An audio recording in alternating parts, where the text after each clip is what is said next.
चार बंदे बैठे हुए एक जगह, एक की आंख निकली हुई है, एक की टांग टूटी हुई है, एक का बाजू टूटा हुआ है और एक सलामत है। चारों को इंसान ही बोला जाएगा ना, ये तो नहीं कहा जाएगा कि ये तीन इंसान है और ये चौथा नहीं है, ये चौथा सिर्फ अकेला इंसान है बाकी नहीं है।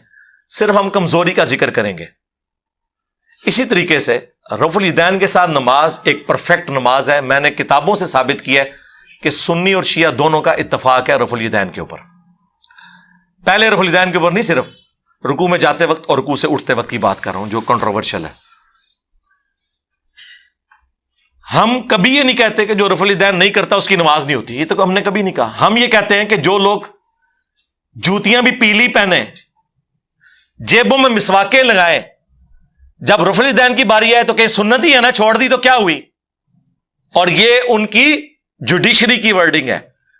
अलहदा से वर्डिंग यह है कि मक्खियां मार देने, बुत रख के आते थे, यह मनसूख है। नफरत करते हैं, ना सिर्फ छोड़ते हैं बल्कि सुन्नत से नफरत करते हैं।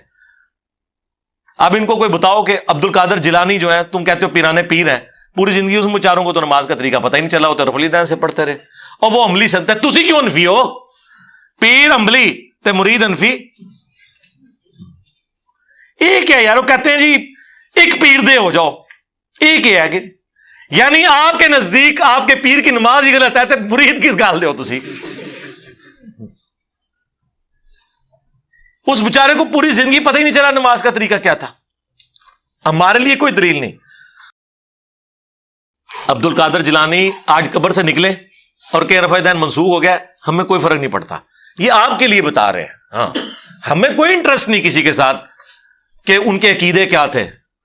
ज़ाहिर है अब्दुल कादिर जिलानी ना साहबी, ना ताबी, ना तबा ताबी, 5वीं सदी हिजरी में आए, 6ठी में फौत हुए। उनसे पहले के मुसलमान भी मौजूद हैं। हम आपके लिए बयान कर रहे होते हैं।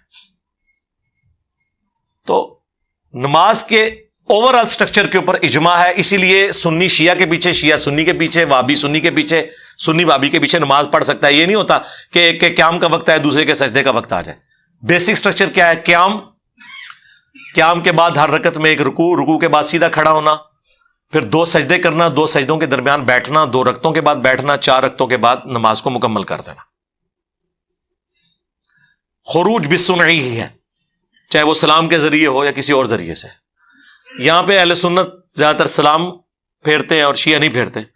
साकिब अकबर साहब ने मुझे खुद बताया, उन्होंने जो इस वक्त मुफ्ती आजम है ईरान के, खामनाई साहब, उनके पीछे कहते मैंने नमाज पढ़ी, उन्होंने दाएं बाएं दोनों तरफ सलाम फेरा है। तो यहां पे एक थोड़े हार्ड लाइनर हुए हैं। ठीक है, नमाज से वो भी निकल रहे होते हैं, हम भी। वो उस वक्त अल्लाह अकबर कहते हैं, हम सलाम फेरने के बाद अल्लाह अकबर कह लेते हैं, लेकिन बेसिक स्ट्रक्चर एक जैसी है। बाकी जो कुनूत पढ़ना है ये तो एक उसकी छोटी छोटी चीजें हैं। वो तो अहले सुन्नत के यहां भी, इंडोनेशिया में, मलेशिया में हमारे इरशाद भाई रहे हैं, मलेशिया में वो फजर में पढ़ते हैं कुनूत। हाँ, हमारे नजदीक तो वो मनसूख है, बुखारी मुस्लिम में हदीस है, 1 महीना पढ़ी थी। अलबत्ता वो उसको कंटिन्यू किए हुए हैं, अपनी असल में तो मौजूद है, लेकिन बेसिक स्ट्रक्चर